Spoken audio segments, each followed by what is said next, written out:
10월 6일 월요일. 밥상머리의 회복.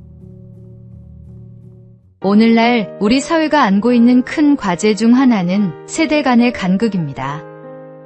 그 이유 중 하나는 너무나 빠른 사회적 변화에 있습니다. 일제강점기와 전쟁, 산업화와 민주화, 그리고 IT혁명과 글로벌화까지 한 세대가 감당하기에도 벅찰 만큼의 변화를 우리 사회는 불과 몇십 년 만에 모두 겪었습니다. 60대 이상 세대가 공통적으로 기억하는 경험 중 하나가 있습니다. 바로 밥상머리 교육입니다. 과거에는 온 가족이 둘러앉아 식사하며 어른들은 삶의 지혜와 경험을 이야기했습니다. 그 자리는 단순한 식사가 아니라 조부모와 부모가 다음 세대를 이끌어가는 중요한 교육의 장이었습니다. 자녀들은 어른의 이야기를 들으며 삶의 길을 배웠습니다. 그러나 지금 우리의 밥상머리는 점점 사라지고 있습니다. 특히 바쁜 일상 속에서 가족이 함께 식탁에 둘러앉는 일이 줄어들면서 세대 간의 대화와 배움의 기회도 잃어가고 있습니다. 추석은 온 가족이 다시 모이는 귀한 시간입니다. 이 명절의 밥상머리는 더 이상 한 세대가 다른 세대를 가르치기만 하는 자리가 아니라 서로 배우고 존중하는 자리가 되어야 합니다. 조부모의 지혜와 부모의 경험, 자녀 세대의 새로운 생각이 함께 나눠질 때 세대 간의 간극은 좁혀질 것입니다. 오늘의 말씀. 집에 앉았을 때에든지, 길을 갈 때에든지, 누워있을 때에든지, 일어날 때에든지 이 말씀을 강론할 것이며, 오늘의 만나. 가족이 함께 모여 이야기를 나누는 밥상머리를 통해 세대 간의 지혜가 전수되는 은혜를 경험하십시오.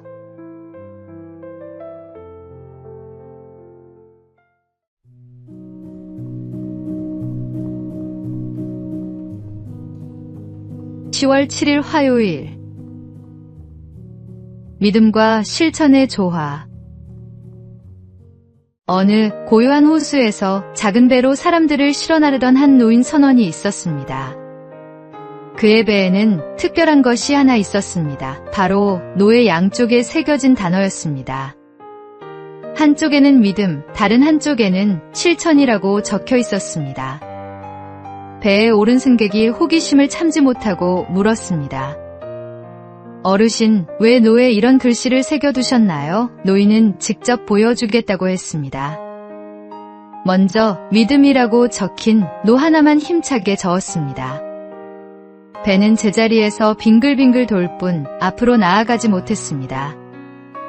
이번에는 실천이라고 적힌 노 하나만 저어 보였습니다. 결과는 마찬가지였습니다. 그제야 노인은 두 개의 노를 함께 저었습니다. 그러자 배는 물살을 가르며 호수 위를 힘차게 전진했습니다. 기독교인의 삶도 이와 같습니다. 오직 믿음과 실천이 함께할 때 우리는 하나님이 주신 목적지를 향해 나아갈 수 있습니다. 믿음은 우리의 마음을 주님께 붙드는 힘이고, 실천은 그 믿음을 세상 속에서 드러내는 행위입니다. 한쪽만으로는 결코 나아갈 수 없듯 두 가지가 조화를 이룰 때 비로소 신앙은 온전해집니다. 오늘의 말씀. 행함이 없는 믿음은 그 자체가 죽은 것이라. 오늘의 만나. 믿음의 고백 위에 구체적인 실천을 더하는 삶이 하나님 앞에서 온전한 신앙생활입니다.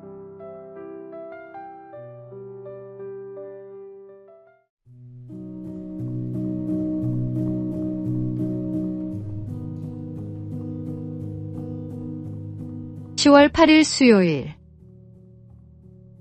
샘파이어의 메시지. 샘파이어라는 식물이 있습니다. 이 식물은 바닷가 절벽에서만 자랍니다. 바닷물 가까이 있지만 파도가 직접 덮칠 수 있는 곳에서는 결코 자라지 않습니다. 바람이 거세게 불어 바닷물이 튀기는 곳은 견디지만 바다에 잠기는 곳에서는 살지 못하는 것입니다. 어느 날 배가 난파되어 해안가로 밀려온 선원들이 있었습니다. 거친 파도에 휩쓸릴까 두려워 절벽을 힘겹게 기어오르던 중 한 선원이 바위 틈에서 자라는 샘파이어를 발견했습니다. 그는 환성을 지르며 외쳤습니다. 우리는 살았다. 샘파이어가 있다는 것은 이곳이 파도에 완전히 잠기지 않는 안전한 지대라는 뜻이었기 때문입니다. 그 식물 하나가 그들에게 안도의 표시, 생명의 표지가 된 것입니다. 우리의 신앙도 이와 같습니다. 삶의 파도가 몰려와 때로는 우리를 흔들고 위협하지만 예수 그리스도 안에 있는 자는 결코 덮이지 않습니다. 세상은 우리를 삼키려 하지만 주님의 품은 안전한 피난처입니다. 그 품 안에서 우리는 다시 일어설 용기를 얻고 끝내 생명의 길을 걸어가게 됩니다. 오늘의 말씀. 여호와는 나의 목자시니 내게 부족함이 없으리로다. 오늘의 만나. 삶의 폭풍 속에서도 그리스도 안에 머무르는 자는 절대로 침몰하지 않는다는 확신을 가지십시오.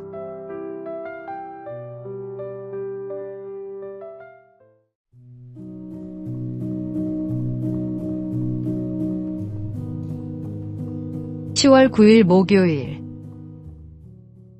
사랑하고 또 사랑하다가. 94세를 일기로 세상을 떠난 한원주 원장은 의술을 넘어 사랑과 섬김의 삶을 살다 간 신앙인이었습니다. 그는 독립운동가이자 의사였던 아버지의 신앙과 섬김을 이어받아 산부인과 전문의가 되었고 미국 내과 자격까지 취득하며 넉넉한 삶을 누릴 수 있었습니다. 그러나 사랑하는 남편의 갑작스러운 죽음은 그녀의 삶을 송두리째 바꾸어 놓았습니다. 깊은 슬픔 속에서 기도하던 중 마음속에 울림 같은 음성이 들려왔습니다. 내가 지금껏 얼마나 부유하게 살았는지 아느냐? 이제는 내 도움이 필요한 사람들을 돌아보아라.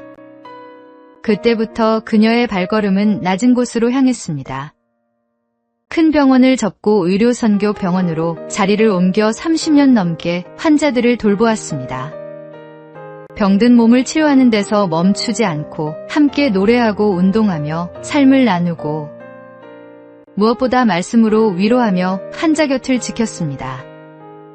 마지막까지 환자를 품었던 그의 삶은 한 문장으로 요약됩니다. 사랑하고 또 사랑하다가 하나님께 갔다. 한원주 원장이 마지막으로 환자들에게 건넨 말은 지금도 우리 가슴에 잔잔한 메아리처럼 남습니다. 힘내, 가을이다, 사랑해.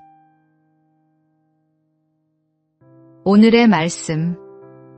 사랑은 오래 참고 사랑은 온유하며 시기하지 아니하며. 오늘의 만나. 사랑을 실천하며 살아간 인생은 마지막 순간까지 아름다운 향기를 남기게 됩니다.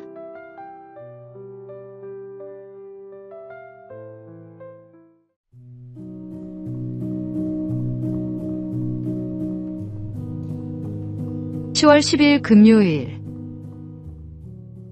끝까지 최선을 다하는 삶. 판소리의 대중성을 이끌며 우리 시대의 거목으로 자리 잡은 박동진 장로는 16세 소리를 시작했지만 그 길은 결코 순탄치 않았습니다. 25세 목소리가 망가지자 그는 절망 끝에 약을 먹고 자살을 시도하기도 했습니다.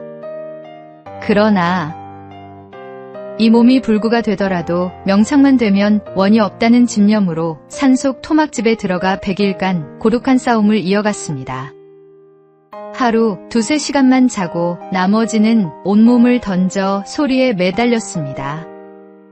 목이 쉬고 몸이 부어 죽음에 이를 지경이었지만 그의 마음속에는 끝내 소리꾼으로 서고자 하는 불꽃이 타오르고 있었습니다.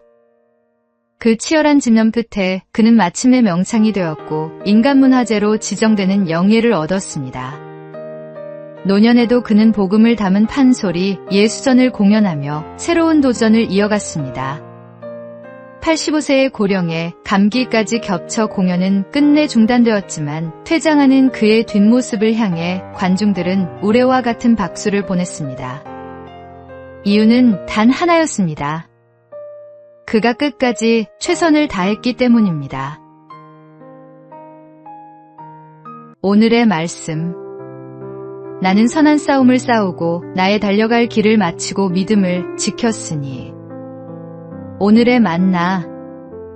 결과보다 과정에서 최선을 다하는 삶이 하나님과 사람 앞에서 진정한 박수를 받는 인생입니다.